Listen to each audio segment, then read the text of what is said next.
एक ऐसा कातिल जिसके बारे में हम सोचते हैं कि वो बस इतिहास की किताबों में दफन हो चुका है, पर असल में वो आज भी हमारे बीच है और पहले से कहीं ज्यादा खतरनाक है।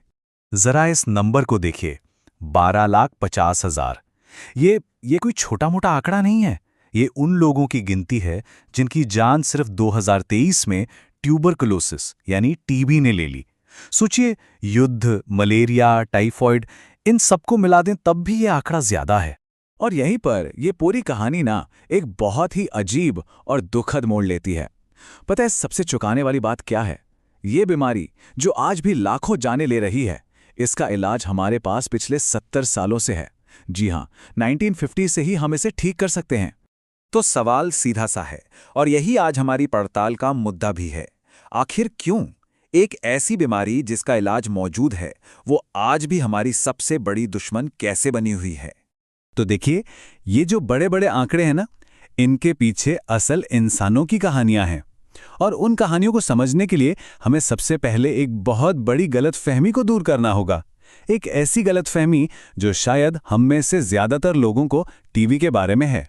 जब हम टीबी शब्द सुनते हैं तो दिमाग में क्या आता है? शायद पुरानी ब्लैक एंड व्हाइट फिल्में या वो उदास से कवि, है ना?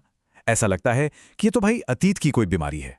पर सच कहूं तो हकीकत इससे बिल्कुल अलग है, कोसों दूर। ये हेनरी है। जब लेखक जॉन ग्रीन इनसे पहली बार मिले तो एक पल को उन्हें लगा कि वो किसी 9 साल के बच्चे से बात कर रहे हैं। पर जानते हैं, हेनरी की उम्र असल में 17 साल थी। कुपोषण और टीबी ने उसके शरीर को इस कदर तोड़ दिया था। हेनरी की कहानी को इतिहास का पन्ना नहीं है, ये टीबी की आज की बेरहम सच्चाई है। तो हेनरी की कहानी तो आज की हकीकत है, लेकिन अब जरा पीछे चलते हैं इतिहास में और देखते हैं कि कैसे इस बीमारी ने बिल्कुल चुपचाप हमारे इतिहास का रुख ही मोड़ दिया। यह सुनकर शायद यकीन न हो, पर यह सच है। जरा सोचिए, काउबॉय हैट जो अमेरिकन वाइल्ड वेस्ट की पहचान है, वो एक टीबी के मरीज के दिमाग की उपज थी। या फिर ये कि न्यू मैक्सिको को अमेरिका का एक राज्य बनाने में टीबी के मरीजों का ही हाथ था। और शायद सबसे ज्यादा चौंकाने वाली बात, फर्स्ट वर्ल्ड वॉर की जो चिंगारी थी, वो गोली चलाने वाले भी टीबी के मरीज थे। उन्हें पता था कि उनकी जिंदगी ज्यादा लंबी नहीं है। पर सवाल ये है कि आखिर इस बीमारी में ऐसा क्या है? ये इतनी अजीब और इतनी जिद्दी क्यों है? इसका जवाब छिपा है इसके विज्ञान में। तो मिलिए इस कहानी के विलन से, माइकोबैक्टीरियम ट्यूबरकुलोसिस। ये कोई आम दुश्मन नहीं है, ये बहुत ही शातिर है। एक तो ये बहुत धीरे धीरे बढ़ता है, और ऊपर से इसने अपने चारों तरफ एक मोटी फैटी दीवार बना रखी है। मतलब एक तरह का कवच, जिसे हमारे शरीर की फौज, हमारा इम्यून सिस्टम तोड़ ही नहीं पाता। तो ये काम कैसे करता है? चलिए इसे 4 आसान स्टेप्स में समझते हैं। स्टेप 1, बैक्टीरिया हमारे फेफड़ों में घुस जाता है। स्टेप 2, हमारा इम्यून सिस्टम फौरन एक्शन में आता है और इस बैक्टीरिया को एक दीवार के अंदर कैद कर देता है। इसे ट्यूबरकल कहते हैं। अब आता है स्टेप 3, और ये सबसे जरूरी है। ये बैक्टीरिया उस कैद में दशकों तक, कई बार तो पूरी जिंदगी बस चुपचाप पड़ा रहता है, सोता रहता है। जरा अंदाजा लगाइए, दुनिया की करीब करीब 1/4 आबादी के अंदर ये सोया हुआ बैक्टीरिया मौजूद है। और फिर आता है स्टेप 4। जैसे ही किसी भी वजह से, मान लीजिए कुपोषण से, हमारी इम्यूनिटी कमजोर पड़ती है, ये सोया हुआ बैक्टीरिया जाग जाता है, दीवार तोड़कर बाहर निकलता है और बन जाता है एक्टिव टीबी। तो ये तो हुई विज्ञान की बात, पर अब हमें ये देखना है कि ये साइंस समाज की सच्चाई से कैसे जुड़ता है, उन हालातों से जो इस बीमारी को फैलने का मौका देते हैं।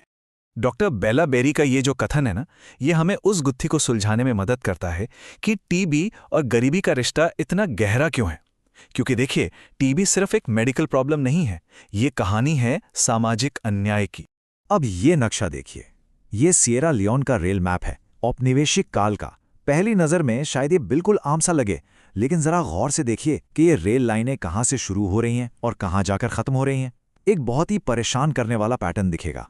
ये रेल लाइनें शहरों को या गांवों को आपस में नहीं जोड़ती, नहीं, ये सीधे खदानों को बंदरगाहों से जोड़ती हैं। मतलब इनका मकसद लोगों को जोड़ना था ही नहीं, इनका मकसद था देश की दौलत को लूटकर बाहर ले जाना। और इसी शोषण ने जो गरीबी और कुपोषण पैदा किया, उसने टीबी के लिए एक परफेक्ट माहौल बना दिया। एक ऐसा माहौल जो आज तक बना हुआ है। अब एक बहुत ही अजीब बात करते हैं। क्या कोई सोच सकता है कि इतिहास में एक ऐसा भी वक्त था जब इस जानलेवा बीमारी को खूबसूरती और टैलेंट से जोड़ा जाता था? यकीन करना थोड़ा मुश्किल है, लेकिन हाँ, 19वीं सदी में कंजम्पशन यानी टीबी का पुराना नाम एक फैशनेबल बीमारी हुआ करती थी। इसके जो लक्षण थे, हल्का पीला पड़ा चेहरा, खांसने से गुलाबी हुए गाल, दुबला पतला शरीर, इन सब को उस जमाने में खूबसूरती और सेंसिटिविटी की निशानी माना जाता था। कमाल है ना? और ये जो दो बातें हैं, ये उस दौर के दो बिल्कुल अलग अलग चेहरों को दिखाती हैं। एक तरफ थे चार्ल्स डिकेंस जैसे लेखक जो कह रहे थे कि ये बीमारी तो रूह को पाक कर देती है, और दूसरी तरफ थे कवि जॉन कीट्स जो खुद इसी बीमारी से तिल तिल कर मर रहे थे और इसके भयानक असहनीय दर्द के बारे में लिख रहे थे। और डॉक्टर पीटर मुगेनी की ये बात उस सारे रोमांटिक वहम को तोड़कर हमें आज की कड़वी सच्चाई के सामने लाकर खड़ा कर देती है। अन्याय का ये खेल आज भी चल रहा है। हमारे पास इलाज हैं, दवाएं हैं, लेकिन वो वहां नहीं पहुंच रही जहां बीमारी है, और बीमारी वहीं पर फल फूल रही है जहां दवाएं नहीं। और हम एक बार फिर हेनरी पर वापस आते हैं। उसकी कहानी में इतिहास, विज्ञान, अन्याय, ये सारी कड़ियां आकर जुड़ जाती हैं। हेनरी उन लाखों लोगों का चेहरा है जिनके लिए टीबी कोई रोमांटिक कहानी नहीं, बल्कि एक बेरहम हकीकत है। और आखिर में हमारे सामने बस एक सवाल बचता है। हम ये जानते हैं कि ट्यूबरकुलोसिस के बिना एक दुनिया में कैसे रहा जा सकता है। हम ये भी जानते हैं कि वो दुनिया कैसे बनाई जा सकती है। तो फिर हम ऐसा करते क्यों नहीं हैं? ये सवाल सिर्फ साइंस या दवाओं का नहीं है। ये सवाल हमारी इंसानियत का है, हमारी प्राथमिकताओं का है।